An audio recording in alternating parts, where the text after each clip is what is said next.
Amigas, continuamos aquí en República Ciudadanos por Punto de Corte. Aquí con nuestro invitado Iván Rojas, él es internacionalista. Iván, estabas hablando de la situación de Trump, la relación con la OTAN, casi que peleándose con los aliados naturales de Estados Unidos. Pero quiero referirme ahorita al tema de las relaciones con Putin. Putin ha sido acusado directamente de haberse inmiscuido en las elecciones de Estados Unidos que favorecieron a Trump. Y Trump prácticamente ha manifestado de alguna manera simpatías con Putin, pero también ha tratado de mantener distancias, de ser de un ataque frontal.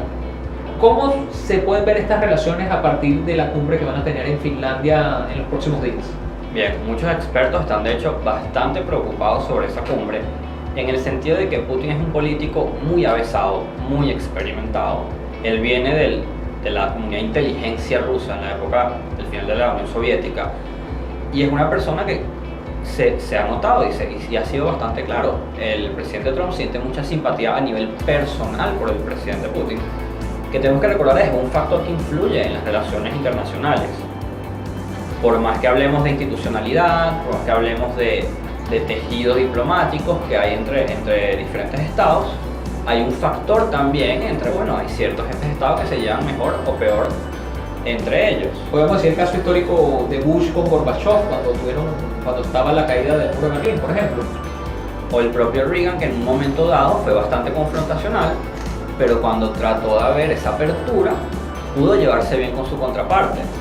Y eso es algo que a Trump le ha costado bastante. Se lleva bastante mal con Angela Merkel, se ha llevado bastante mal con el premier Trudeau, y ha tenido una relación a veces buena y a veces mala con el presidente Macron, que al final son los aliados más importantes que tiene Estados Unidos, junto con Reino Unido, que desde el momento del Brexit ha estado con una situación un poco complicada para inmiscuirse en estos temas.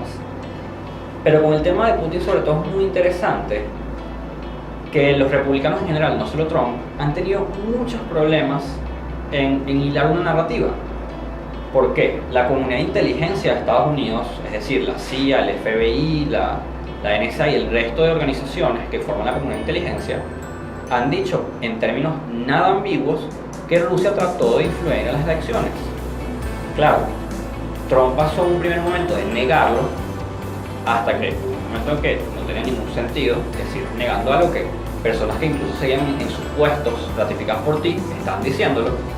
Entonces se ha pasado al discurso de que Rusia trató de influir en las elecciones, eso no tuvo nada que ver con el resultado, fin del tema.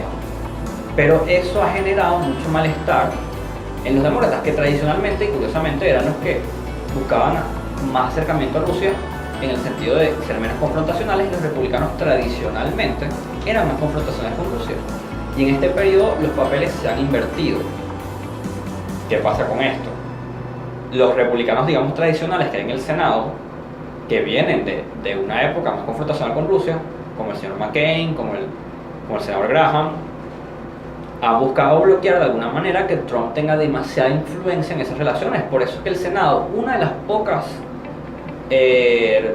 decisiones casi unánimes que ha tomado recientemente, fue bloquear la capacidad de Trump para disminuir las sanciones con Rusia. Eso habla mucho de la confianza que se tiene desde el propio Congreso a la capacidad del presidente de conducir las relaciones con este país. O sea que los viejos lobos, vamos a decirlo como se llaman en el Senado, los viejos lobos han dominado el panorama de las relaciones con Rusia para evitar que el presidente tenga una influencia mayor con respecto a bajar las tensiones. Sí, creo que el tema de Rusia, como es un tema que es perenne en las relaciones internacionales de Estados Unidos, en la política exterior de Estados Unidos, hay muchos senadores que tienen influencia en ese tema, hay muchas opiniones que ya están mayormente formadas, y aunque las encuestas dicen que el giro que le ha dado Trump a la visión de Rusia, y muchos de sus periodistas y otros políticos que lo apoyan también lo han hecho, ha hecho que el público republicano cambie su opinión de Rusia, pero siguen habiendo a nivel de las instituciones, a nivel del Congreso, muchas personas reacias. Entonces ha habido como algo más pragmático. Trump de alguna manera trata de extender la mano hacia Rusia, lo cual no es del todo malo. Debería buscarse algún tipo de entendimiento, debería buscarse resolver problemas, porque tienen teatros de interés común. Por ejemplo, Siria así que no está mal, pero hay que guardar, digamos, algunas cartas bajo la manga. No se puede abrir totalmente, sobre todo como dije al principio, a un jugador como Putin, que ha jugado tan inteligentemente las cartas que tiene, que a pesar de lo que dicen muchos analistas, no son realmente demasiadas. Rusia no es un estado tan poderoso como aparenta, pero ha sabido jugar el juego que está tratando de jugar. A diferencia de Estados Unidos, que en mi opinión muy personal, tanto el presidente Bush como el presidente Obama no tuvieron la mejor estrategia para con Rusia, o quizás les faltó una estrategia más sólida para con Rusia, y Trump también ha sido una continuación de lo mismo. Tiene una relación personal mejor con Putin de la que pudo tener Obama, pero realmente tampoco hay una estrategia clara de qué se quiere con Putin, qué se quiere con Rusia, en qué áreas hay que ser duro con Rusia, en qué áreas hay que ser más amigable con Rusia. No hay una claridad.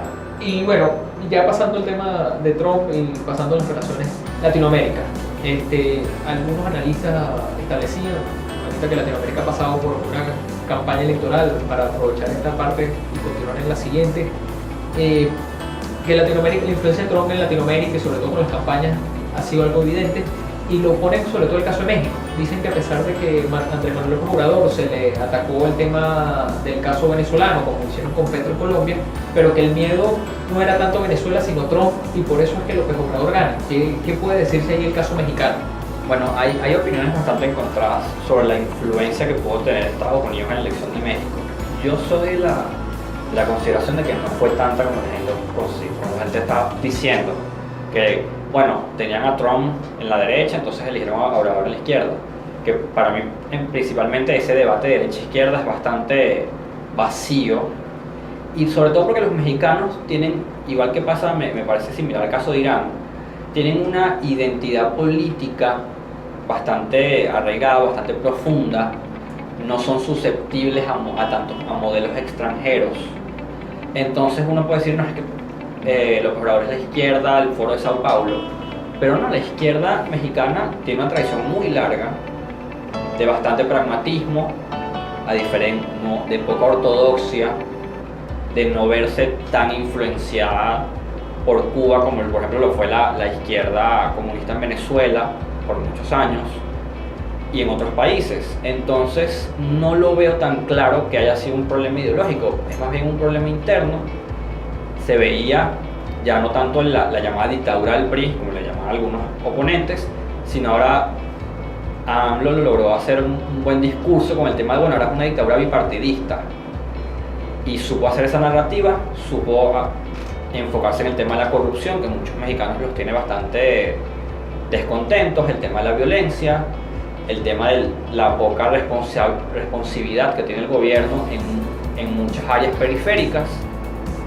De ahí sale su discurso muy interesante, veamos si lo puede llevar a la realidad, pero mi papel es interesante, de darle más poder a las regiones en algunos temas, de llevar de hecho algunos ministerios fuera de la capital, lo cual pareciera ser muy simbólico, pero es una forma de mostrar a la gente que el gobierno está muy lejos, porque México, siendo un estado tan grande, una de las democracias más grandes, junto con la India y los Estados Unidos, a veces es muy fácil ver a la capital bastante lejos.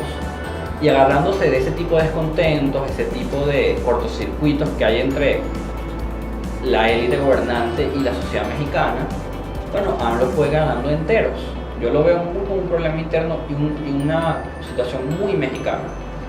Vamos a continuar en la siguiente parte hablando, bueno, de este tema mexicano y su influencia en Latinoamérica. Amigas y amigos, vamos a una pausa y continuaremos aquí en República Ciudadanos por Punto de Corte.